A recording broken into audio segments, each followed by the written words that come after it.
Queridos amigos, sejam bem-vindos, amigos, amigas. Sejamos todos bem-vindos a mais uma reunião pública das nossas tardes, noites de domingo, em que aqui juntos estamos estudando o Evangelho narrado por Mateus no Novo Testamento, à luz da doutrina espírita. Então, hoje estamos em mais um momento de encontro com Jesus à luz da doutrina espírita, o que com certeza muito enriquece o nosso entendimento e, a partir daí, fortalece a nossa fé. E isso decorre numa mudança de qualidade no uso do nosso livre-arbítrio, sem sombra de dúvida, não é? Vamos então à nossa prece inicial para darmos início ao nosso estudo. Nós já colocamos para gravar, lembrando que ao final da prece final, vamos então ligar os microfones. Caso alguém tenha alguma dúvida, por favor, anote e no final a gente conversa, está bem?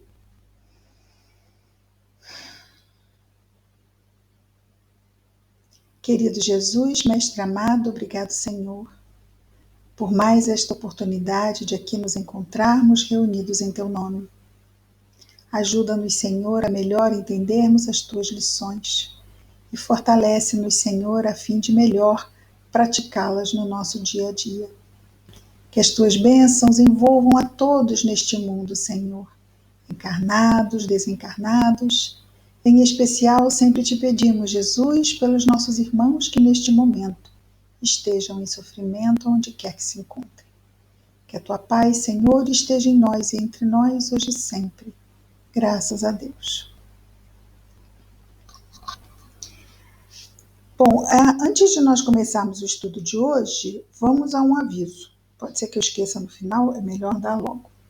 Aliás, não é recomendado se dar avisos ao final do estudo, porque isto corta a nossa ligação com tudo que foi tratado no estudo, né?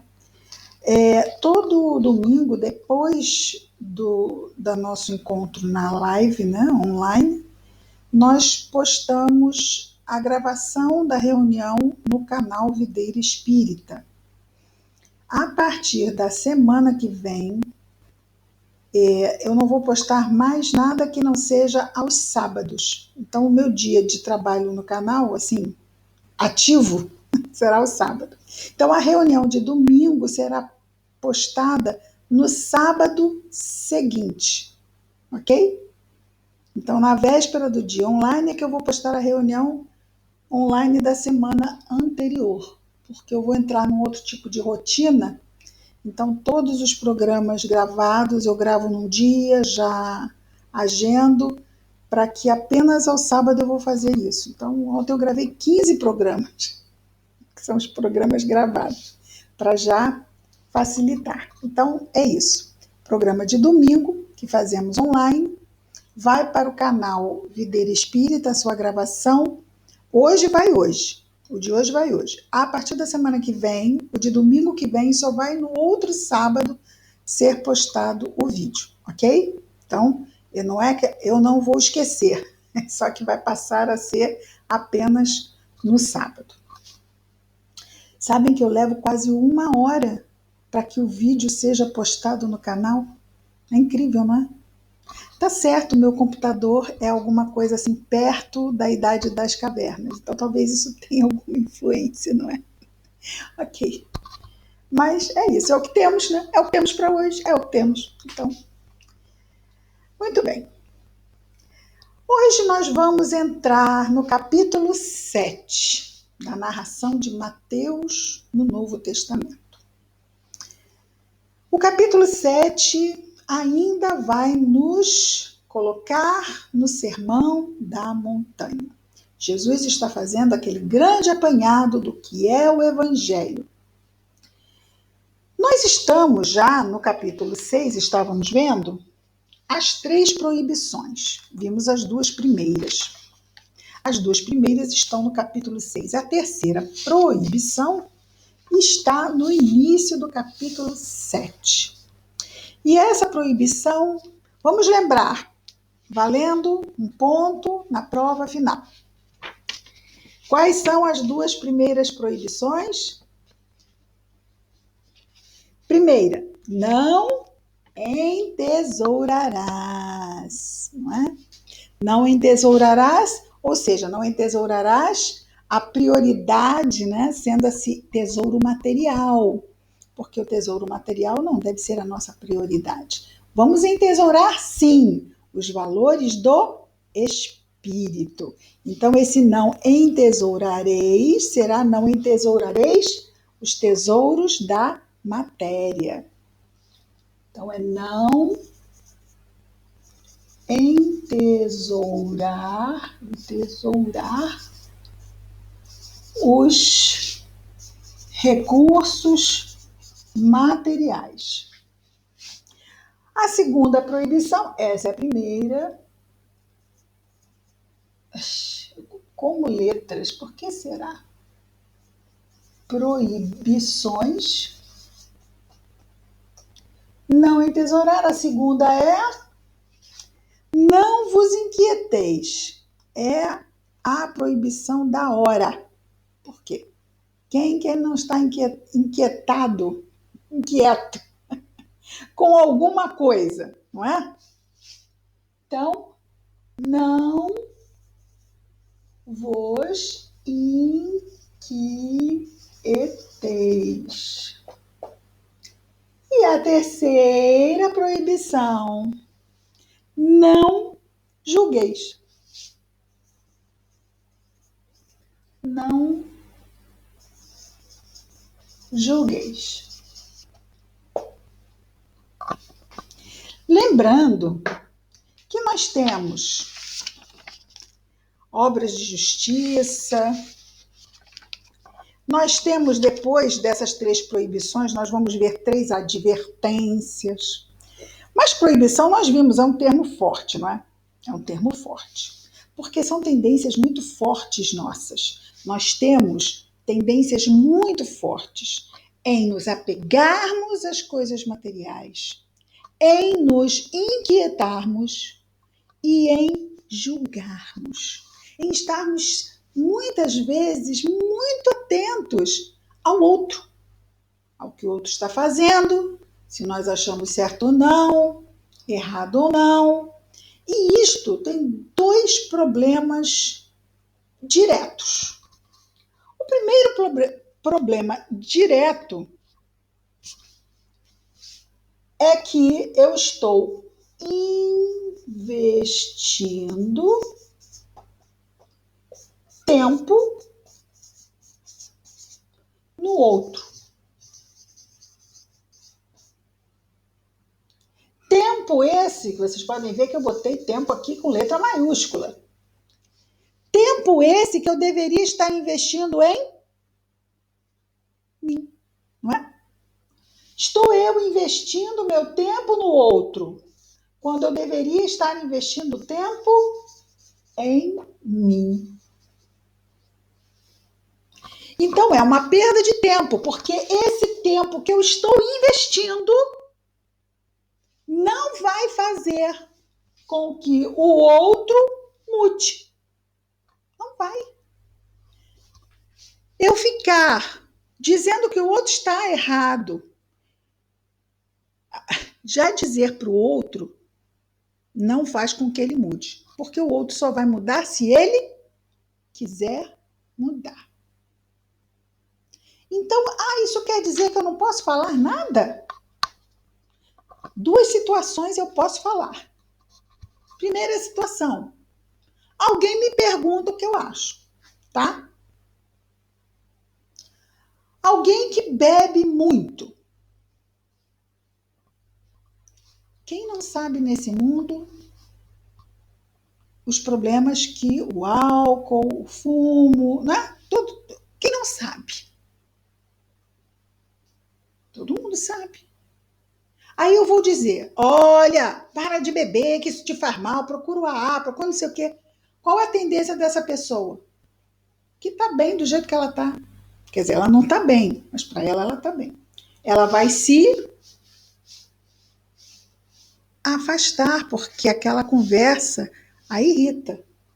Se eu quero ajudar o outro, eu posso tentar ser sutil. Primeiro eu oro pelo outro, tento ser mais suave, porque você bater de frente com um problema que o outro não quer enxergar vai afastar o outro de você, porque ele vai se aproximar e dizer, não. Fulana, eu chego perto, já começa, eu não tenho problema nenhum com álcool. Ela vive dizendo que tem problema com álcool, e eu não tenho. Mas vamos imaginar que esta pessoa pergunte, fulano, você acha que eu estou bebendo muito?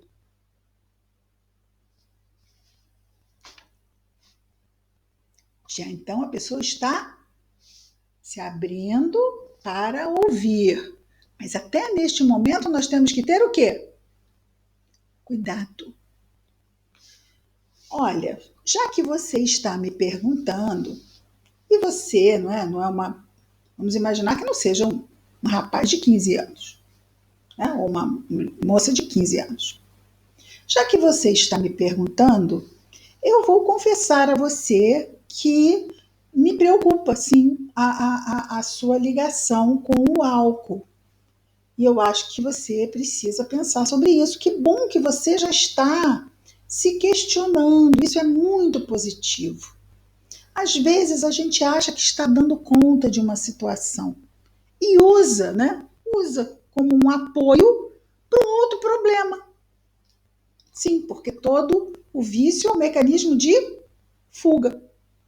A pessoa não consegue administrar uma situação, então ela busca uma espécie de bengala para dar um suporte. Só que é um suporte que será um mecanismo de defesa que vai trazer como efeito colateral um problema enorme. Às vezes até muito maior do que aquele problema que fez com que ela começasse a recorrer a esses mecanismos. Então, que bom, quando a pessoa nos pergunta, a gente pode. E o melhor é fazer perguntas às pessoas. Que bom que você veio me fazer isso. Que bom que você está se questionando. O que você acha? Eu estou achando que eu antes não bebia tanto. Então, nós vamos conversando, são técnicas, né? A gente vai fazendo umas perguntinhas que vai estimulando a pessoa a refletir. Quando você dá tudo muito pronto, a pessoa já não vai elaborar nada, ela está pegando o que você já está dando para ela empacotadinho. Quando você faz uma pergunta, você favorece com que ela pense para poder responder. E quando ela fala, ela é a primeira pessoa que escuta. Então vejamos, nós estamos julgando o outro? Não. Porque julgar o outro não vai fazer com que o outro mude. Julgar o outro não é ajudar o outro. A gente precisa trabalhar essas definições e essas diferenciações. E ficar nesses julgamentos que são muitas vezes ácidos, isso é irritante e tende a afastar a pessoa de nós. Essa pessoa pode ser até um ente querido, mas eu começo a ficar desesperado e mais eu vou para cima e mais aquele meu ente querido vai escorregando entre os meus dedos. Por quê? Porque eu não estou agindo com sabedoria. Eu não o estou ajudando, eu só o estou julgando.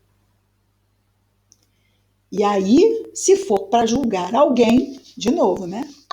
Se for para julgar, ora, vamos passar essa lente preciosa para nós mesmos.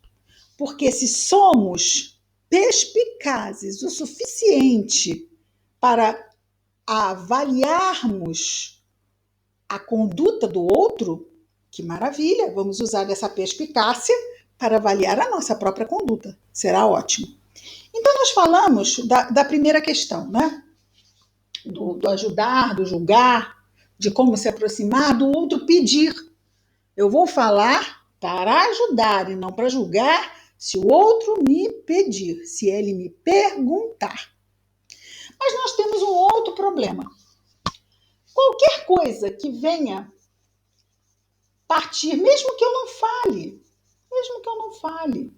Porque o tempo que eu invisto também é mental, não é? Eu posso não abrir a minha boca e ficar ali, porque o outro isso, porque o outro aquilo, porque não sei o quê, porque não sei das quantas. De novo, eu não estou falando em voz alta, mas eu estou investindo o meu tempo no outro. De uma forma, no outro, de uma forma inútil. Nem o outro se beneficia, nem eu. Então, se eu estivesse refletindo, usando esse tempo para refletir sobre mim, em vez do caminho do outro, se eu estivesse usando esse tempo para refletir sobre o meu próprio caminhar, seria uma forma útil de usar o meu tempo nas minhas avaliações e nas minhas análises. Mas nós temos um outro problema. Mesmo que eu não fale com o outro, mesmo que eu esteja ali investindo meu tempo a julgar o outro apenas mentalmente, se é que podemos chamar de apenas. Julgar, vamos imaginar um tribunal. Vocês já viram filmes de tribunal, se não forem advogados. Vocês já viram o quanto os advogados têm que estudar para apresentar um caso? O quanto eles têm que saber de todas as variáveis que cercam e que estão incluídas naquele caso? Quem são as testemunhas, quem viu, quais são as provas, provas concretas, provas circunstanciais, fatores agravantes, fatores atenuantes. Tudo isso tem que ser sabido, conhecido para ser levado ao tribunal. Ora, quando nós investimos nosso tempo em julgar o outro, que tipo de subsídios nós temos para realizar esse julgamento de forma justa? Porque julgamento está ligado à ideia de justiça, não está? Julgamento está ligado a uma ideia de justiça. Mas se eu estou fazendo um julgamento sem informações sobre essa pessoa, alguém poderia dizer, claro que eu tenho informações sobre essa pessoa. Eu cresci com essa pessoa. Cresci. Foram X anos de convivência diária. Eu conheço essa pessoa como a palma da minha mão. Se tem alguém que pode falar, julgar, sou eu. Olha o equívoco. Ela sabe da última semana de vida dessa pessoa e ela acha que conhece a vida da pessoa toda. Porque nós não somos espíritos imortais? Esses dezenas de anos que ela conviveu com a pessoa nem é a última semana da vida dela, vamos combinar, né? É apenas a última hora, talvez, da vida desse espírito. Então ela conviveu uma hora com esse espírito e ela se julga capaz de julgar esse espírito. Porque nós, tanto cada um de nós quanto o outro, temos uma história milenar. São milênios. O resultado do que somos hoje, é o resultado de experiências que transcendem em muito o momento que chegamos ao berço desta encarnação. Então, qualquer um que acha que tem condições, que tem subsídios suficientes para julgar quem quer que seja, está profundamente equivocado. Então, esse julgamento, em vez de poder ser ou poder se correlacionar à ideia de justiça, esse julgamento será inevitavelmente injusto para nós, espíritos imperfeitos do planeta Terra, será uma ação injusta. Qualquer julgamento que façamos será injusto. Mesmo que estejamos julgando um filho nosso, um pai e uma mãe, porque não sabemos, vamos dizer, sabemos o que sabemos do leite. Tem uma nata em cima do leite. é o que eu posso dizer desse copo de leite. É o que está na superfície. É o que eu vejo. Em termos do psiquismo profundo dessa criatura, dos seus traumas, das situações mal resolvidas, dos sofrimentos por que já passou, dos comprometimentos que tem, mas também dos ganhos que traz, não tenho como saber em profundidade. O que eu sei é o que as circunstâncias da encarnação me permitem ver. E isso é como olhar pelo buraco de uma fechadura pequena, um buraquinho pequenininho de uma fechadura. O que a gente vê do outro lado? Pouco, muito pouco, pouco mesmo. Então precisamos, por que não julgar? É inútil, é injusto. São dois bons motivos. Quanto de energia, quanto de minutos, horas que, se somados, poderão virar meses e até anos de uma encarnação, não estamos investindo nisto, em ficar avaliando o outro, quando do outro pouco sabemos e não podemos alterar a rota do outro, porque a rota pertence ao seu próprio livre-arbítrio, como a nossa rota pertence ao nosso próprio livre-arbítrio. Inalienável esse atributo que Deus nos confere. Ninguém pode interferir no nosso livre-arbítrio. Ah, mas tem fulano que não decide por si mesmo, entregou sua vontade a cicrano. Se entregou, teve toda uma conjuntura que fez com que isso acontecesse. A vontade dele, ou por imaturidade, ou por ignorância, ou mesmo por viciação, a vontade dele entregou-se à vontade do outro. E o outro tomou posse.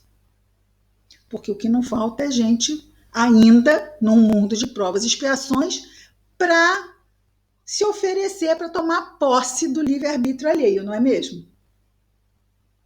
Sabe aquela história, fulano come na palma da minha mão? Esse tipo de pessoa que, se puder, toma posse do livre-arbítrio do outro. De novo,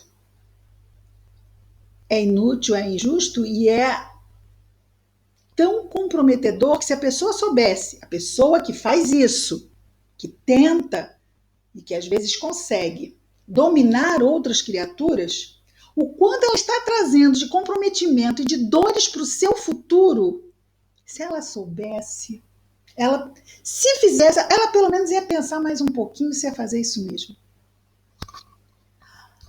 Vamos começar o capítulo 7? O que vocês acham? Uma boa ideia. Vamos lá. Diz Jesus então: não julgueis para que não sejais julgados. E aí, Jesus já nos levanta a questão do isso é injusto. Isso é injusto. O outro vai me julgar. Aí, quando o outro vier me julgar, eu vou dizer, mas isso é injusto. Mas se é injusto que o outro me julgue, é igualmente injusto que eu julgue o outro. Então, se eu não quero ser julgado, né? Então que eu também não faça e também não julgue. Mas se assim eu decidir fazer, Jesus avisa: não julgueis para que não sejais julgados, pois com o juízo com que julgais, sereis julgados. E com a medida com que medis, sereis medidos. Por que vês o cisco no olho do teu irmão e não percebes a viga no teu olho? Ah, mas agora ficou fácil responder isso, não ficou?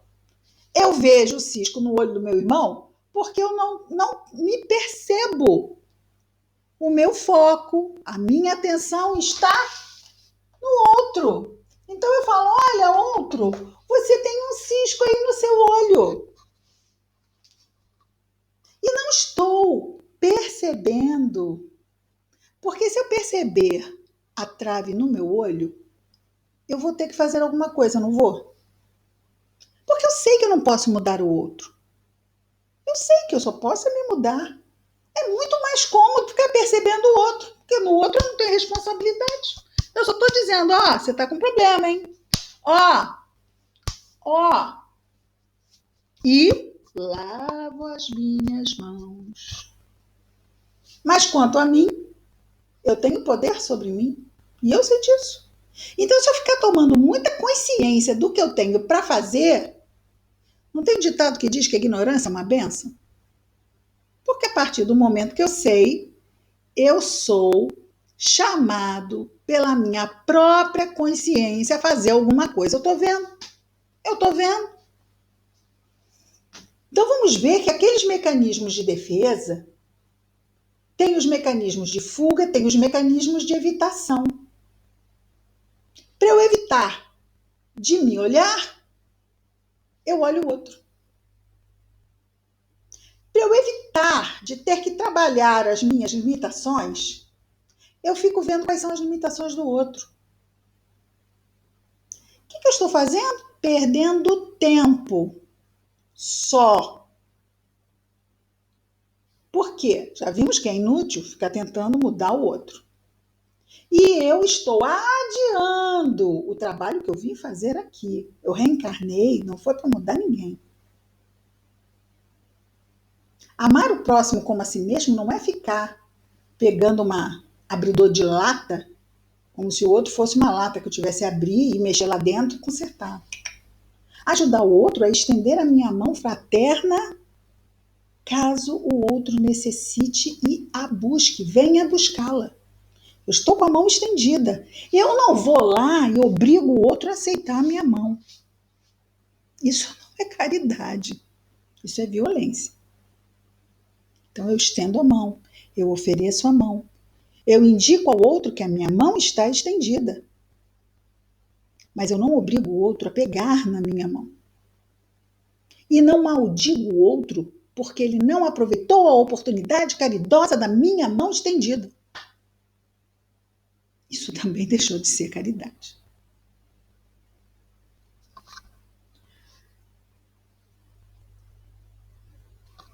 Vamos tirar esse foco do outro, voltar para nós, como estávamos dizendo, só sobre nós temos esse poder de mudança. Isso dá trabalho, sim, e a gente que já está lá, aquela história do 1% inspiração, 99% transpiração, esse é o trabalho, né, da renovação moral. Por quê? Porque eu vou ter minhas tendências. É muito interessante quando a gente começa a se descobrir, porque a gente se acha muito bom quando a gente não faz esse trabalho de autodescobrimento. Quando a gente começa a prestar mais atenção, mais um olhar mais de aquele observador que está ali parado observando, aí a gente começa a observar como é que a gente pensa, como é que a gente sente, como é que a gente age com o outro. Aí a gente às vezes fica assim, nossa, menos, para que isso tudo? Né? E a gente começa meio que a, finalmente, muito abençoado, quando a gente começa a estabelecer essa relação riquíssima de nós conosco mesmo. Quando Jesus nos lembra a máxima, amar o próximo como a si mesmo. Então, para eu amar o próximo, eu tenho que amar a mim mesmo. Amar a mim mesmo, o amor, não é um traço de união? Amor é traço de união, não é? Então, o que é amar a si mesmo? Está aqui fulana ou fulano unido a si mesmo. Atento. Lembra aquilo que nós falamos de fazer perguntas? Que é um bom meio de fazer refletir? Vamos fazer perguntas para nós mesmos.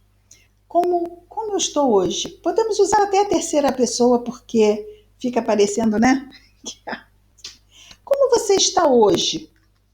Marta, como você está hoje? Pergunta Marta. Aí a Marta responde, não estou muito bem não, estou meio assim, o que foi que aconteceu?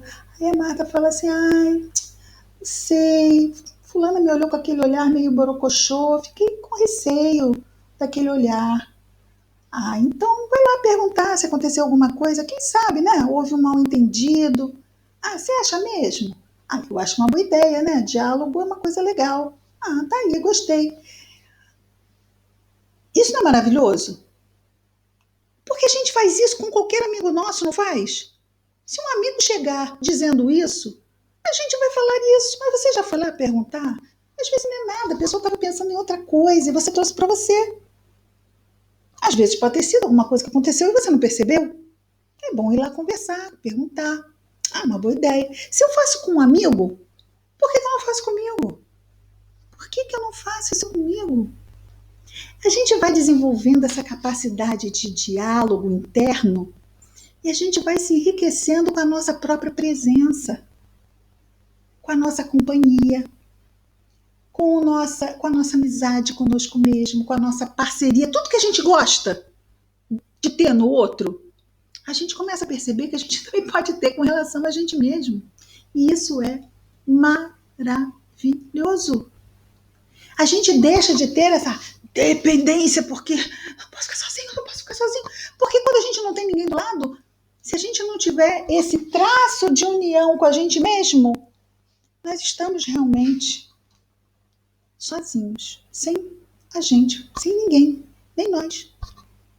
Então parece que a gente fica catando alguém. Quando a gente começa a ficar amigo da gente mesmo, passa a ser uma solitude harmoniosa, feliz. Porque nem sempre a gente vai ter pessoas ao nosso lado.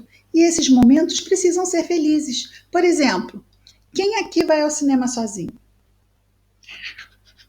Boa pergunta, hein? Ah, Ana Vanessa. Ana Vanessa vai ao cinema sozinha. É uma coisa legal. Tem pessoas que falam, mas de jeito nenhum, uma coisa assim. Vamos pensar. Ir ao cinema sozinho, levar sua melhor amiga ao cinema. Quem é sua melhor amiga? Ah, eu gosto de ver sei lá, aquele tipo de filme que é filme espiritualista, né? E eu não tenho, às vezes, ali na minha casa, assim, quem tem essa pegada. Aí só por causa disso não vou. Ah, esqueci de animar, de ir, fiquei sozinho. Mas vamos lá, vamos levar a amiga para o cinema. Amiga, vamos ao cinema? Ui, demorou. Vai ter pipoca? Vai ter pipoca. Então, vamos lá.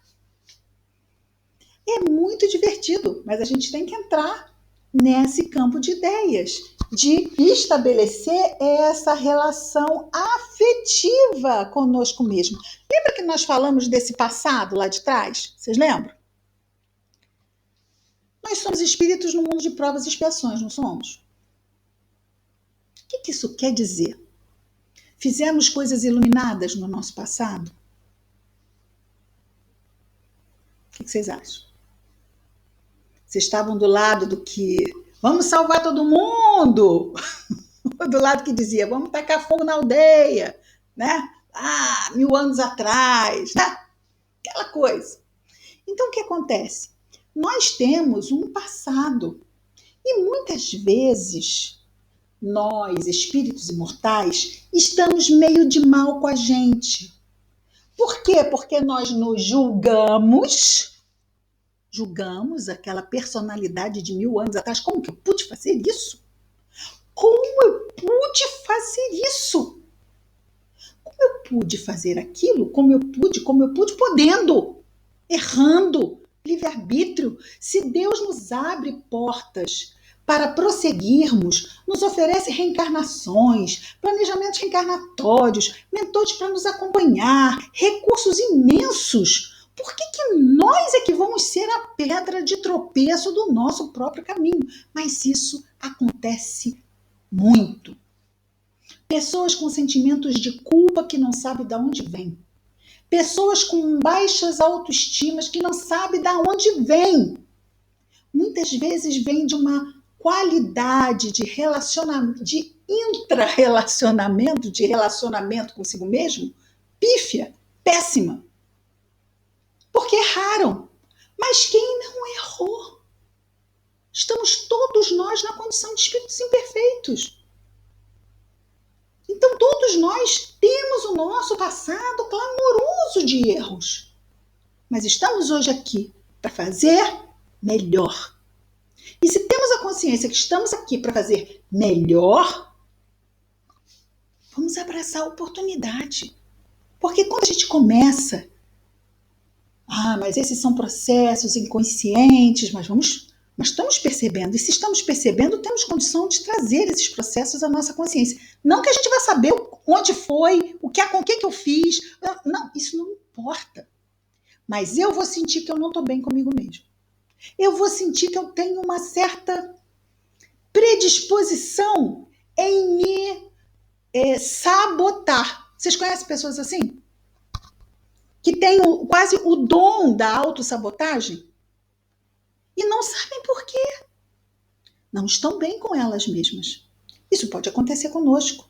Então vejamos, e dissemos aqui no início, que quando estudamos o Evangelho à luz da doutrina espírita, a doutrina espírita nos revela uma realidade que é para nós um divisor de águas em termos de entendimento do que seja a vida e nós mesmos, a vida. Então, peraí, eu não estou bem comigo mesmo. Isso aí é coisa mal resolvida lá atrás. Aí muitos querem fazer o quê? Vou fazer uma terapia de regressão de vida passada e Vou descobrir qual foi o meu crime, porque eu estou tão mal comigo mesmo. Qual é o conselho da Cristina? Não faça isso. Se a pessoa já não está bem com ela mesma, já há um sintoma de que alguma coisa muito boa não aconteceu. Ela vai buscar saber o que é quando ela reencarnou com a bênção do esquecimento. Ela vai atropelar o trabalho dos mentores espirituais que colocaram na carne para também ajudá-la a trabalhar o seu progresso com o esquecimento bendito. Quando nós precisamos de lembrar qualquer coisa do nosso passado, essa informação vai chegar sem que a gente tenha que fazer isso. Ela vem. Por quê? Porque se for útil, e se nós estivermos preparados, os próprios mentores vão nos dar a conhecer. A forma mais fácil disso se dar é através de sonhos. E aí não ficamos abalados, porque muitas vezes não trazemos a memória emocional da lembrança. Trazemos apenas a memória do acontecimento, porque também tem isso, viu? A lembrança emocional. E a lembrança emocional, olha, se eu estou mal comigo mesmo, eu já tenho. Eu não vou aprofundar essa lembrança emocional, porque isso ainda pode piorar, não pode? A situação ainda pode ser muito mais grave do que aquela que já está. Então, por favor, não vamos nos atropelar. Se a doutrina espírita nos diz, olha, você está entrando numa nova experiência. Essa experiência é para você aprender uma determinada... Gente, a gente não vai ter condição de fechar essa conta nessa encarnação, tá? Desculpa, tem alguém em choque? A gente não vai virar luz quando sair daqui. A gente ainda tem muita coisa para resolver, muita coisa para aprender, muita coisa para progredir, virtudes a serem aprimoradas, assim, faltam séculos. Nem vou dizer quantos. Então, calma, a gente não vai resolver tudo numa tacada. Vamos com calma. Nós temos um planejamento reencarnatório que nos oferece um quantum de experiências, uma quantidade X, aquela cruz do tamanho exato do ombro que vai carregar. Mas eu posso pegar um montão de sacos de areia e pendurar na cruz. E aí a cruz fica insuportável.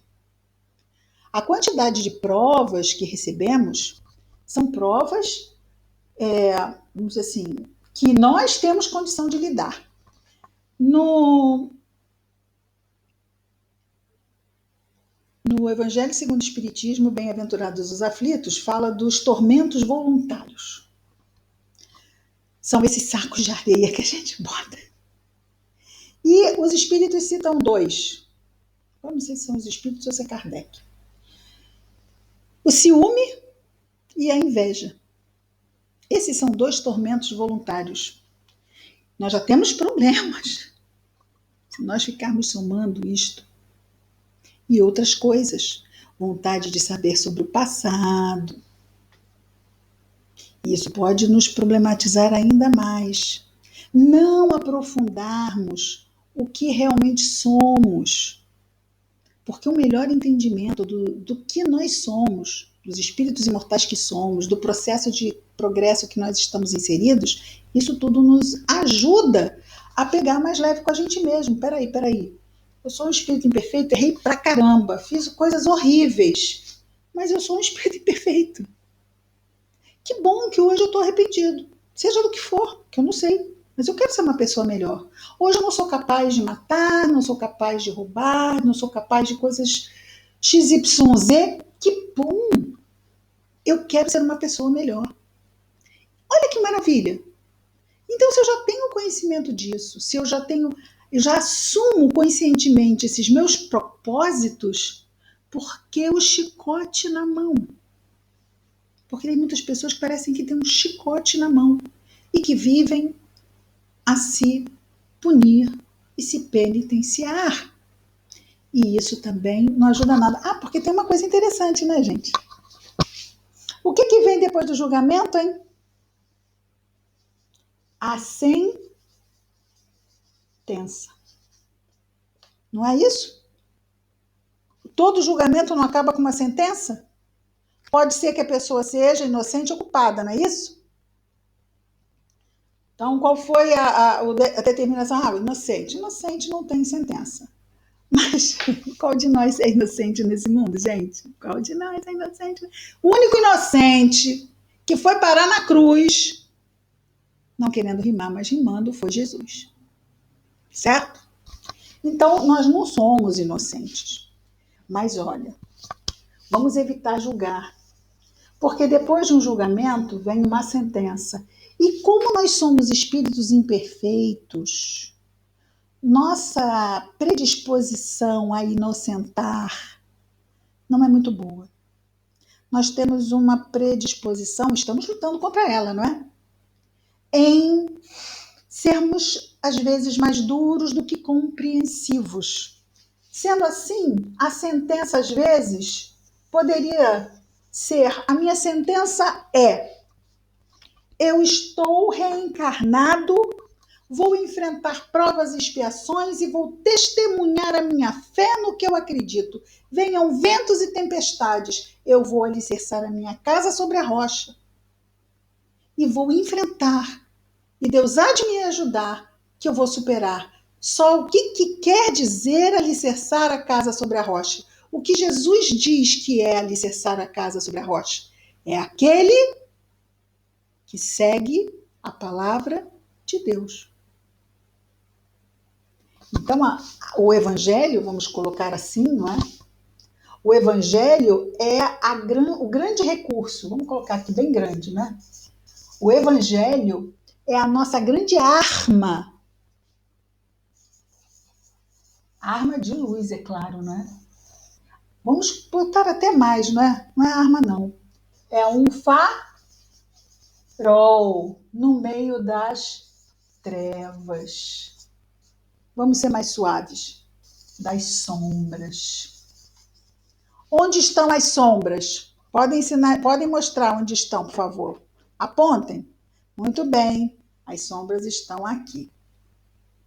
E se nós alicerçamos a nossa casa sobre a rocha, nós estamos acendendo luz aonde?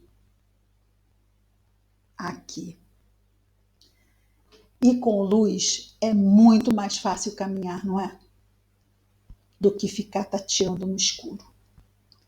Sem luz, como é que nós vamos achar o caminho da paz que tanto desejamos? Por isso Jesus diz: eu sou o caminho, a verdade e a vida. Ninguém vem ao Pai senão por mim. Ele está ali trazendo na figura dele o próprio Evangelho. E o Pai é o reino de Deus. E o reino de Deus está em nós. E o evangelho precisa também estar em nós, sendo esse farol que nos tirará das sombras do eu. Sabe as sombras do eu? O eu é o que entesoura os recursos materiais, o que se inquieta, o que julga. Esse é o eu, que tem como referência o mundo da matéria, o mundo grosseiro. Os sentidos físicos, as sensações. Vamos voltar para o texto.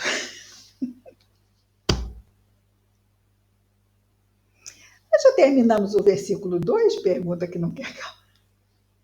Pois com o juízo com que julgais sereis julgados, e com a medida que medis sereis medidos. Já vimos sim. Porque vês o cisco no olho do teu irmão e não percebes a viga no teu olho.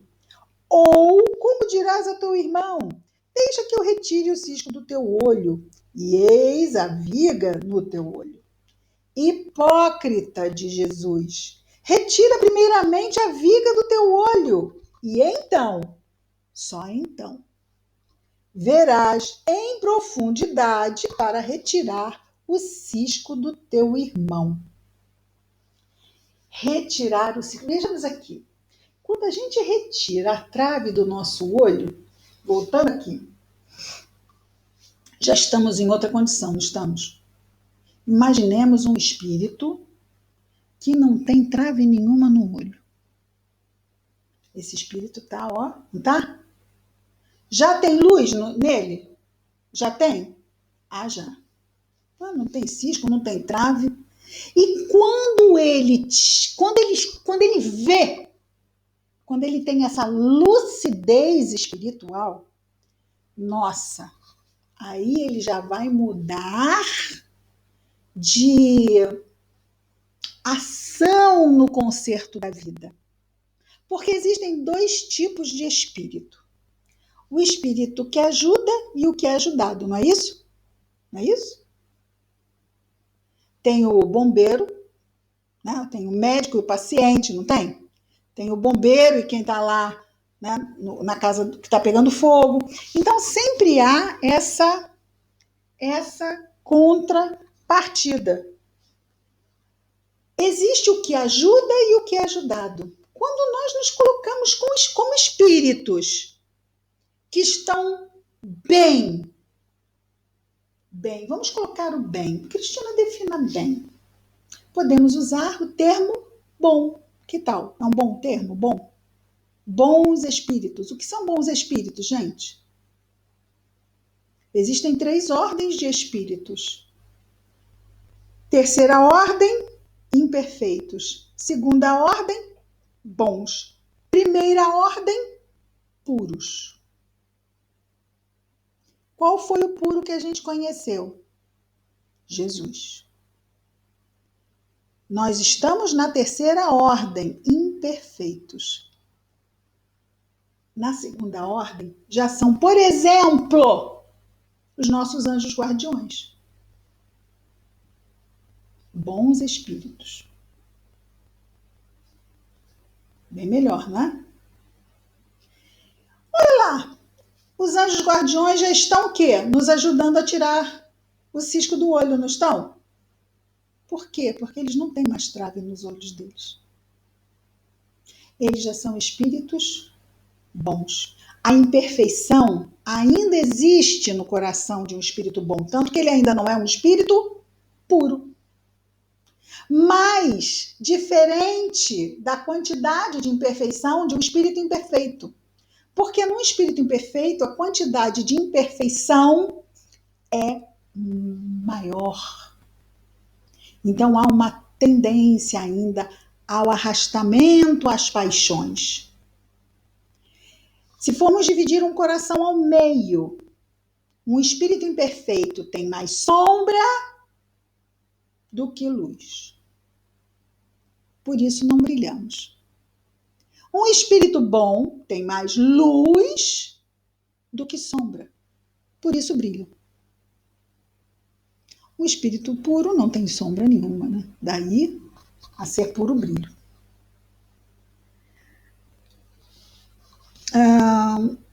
retira primeiramente a viga do teu olho, e então verás em profundidade para retirar o cisco do olho do teu irmão.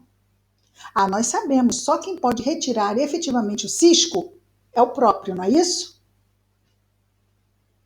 Mas o que nós recebemos de ajuda. Sabe quando alguém, imaginemos num jogo de vôlei. Renato, um jogo de vôlei. Alguém chega para o levantador e bota a bola pro que vai dar o saque, ou o bloqueador, bota a bola num lugar já assim que ele... É só finalizar. É só finalizar. Muitas vezes é isso que acontece na nossa vida. O amparo que recebemos é esse. Mas mesmo assim, podemos não finalizar, não podemos? Isso é para nos dar a ideia de como nós somos ajudados. Não deis o que é santo aos cães. Lembra que a gente não deve investir o nosso tempo com quem não tem condição de aproveitar? Lembram disso? O tempo é muito precioso, vocês não acham? A nossa cota de tempo numa encarnação é muito pequena, gente. E se nós fôssemos mais seletivos e mais atentos, íamos ganhar muito. Então ele diz, não deis o que é santo para os cães. É claro que eles não estão, Jesus não está chamando ninguém de cão. Ele só está mostrando que não faz sentido você dar uma coisa valiosa àquele que não dá valor. Um cão vai dar valor a uma coisa santa, gente? Não, um cão é um fofo, mas não entende essas coisas, certo? Nem lanceis vossas pérolas diante dos porcos. Quem é que vai jogar pérolas aos porcos? Não vai, não é? É a mesma coisa. O tempo são pérolas, para nós. Então nós precisamos ter muita atenção sobre isso. Para que não venham a pisá-la os porcos com seus pés e, voltando-se, vos despedacem. Ainda tem isso, não tem? Então não adianta a gente querer fazer caridade quando não há condições que a gente avalia assim, olha, gente, não dá, não tem condição. Não há ali nenhum espaço para que o bem se apresente. Ainda não há. No livro dos Espíritos está muito claro, o mal cansa. Mas cada um que estiver endurecido no mal vai ter o seu momento de se dar por vencido, quando você realmente está cansado de dar murro em ponta de faca. A figura seria essa, o mal cansa. A pessoa chega uma hora que não aguenta mais dar murro em ponta de faca. Nesse momento é que as coisas vão mudar. Não antes. Então a gente tem que ter cuidado. Tem um livro, Ação e Reação, se eu não me engano, exatamente, que fala de um posto de socorro num ambiente do invisível, muito, muito de baixa vibração. E esse posto de socorro tinha muitos sofredores em volta, mas eram sofredores, alguns inclusive com forma animal, não é? Aquelas que são espíritos, mas a mente muda a forma. E aí é perguntado ao mentor por que eles não eram acolhidos para dentro do posto de socorro, para serem socorridos dentro do posto de socorro. E ele diz algo assim: acolher esses espíritos dentro do posto de socorro seria a mesma coisa que permitir a entrada de feras de feras vorazes, de feras selvagens, dentro de um templo cheio de pessoas a orar. Dá uma boa ideia para a gente, não dá? Desse tipo de prudência que se deve ter, de bom senso. Hoje nós vamos ficar por aqui. Estamos terminando, então, as 3 proibições. Ao final do versículo 6. Na semana que vem, começamos com o versículo 7 aqui do nosso capítulo 7, já com as 3 advertências. Lembrando para quem chegou depois, né, temos 20 pessoas agora, lembrando para quem chegou depois, que o vídeo de hoje estará sendo postado hoje no canal, mas a partir da semana que vem, os vídeos de domingo serão postados no canal Videira Espírita do YouTube apenas aos sábados, no sábado seguinte, porque nós temos outros programas do canal Videira e vamos trabalhar todos os vídeos e tudo que tiver que ser feito, inclusive as postagens ao vivo, no sábado e apenas no sábado. Então, o programa ao vivo será no domingo e a postagem no canal será no sábado subsequente, ok? Vamos fazer a nossa prece final e depois vamos ligar aqui os microfones. Querido Jesus, Mestre amado, obrigado, Senhor, pela bênção do Teu Evangelho em nossas vidas. Ajuda-nos a estarmos atentos a acender este farol nas sombras que ainda temos em nós, Senhor. Abençoa-nos a semana, abençoa todo aquele que a providência divina permitir se aproxime de nós. Abençoa toda a humanidade, Senhor. Obrigado por tudo, Jesus. Graças a Deus.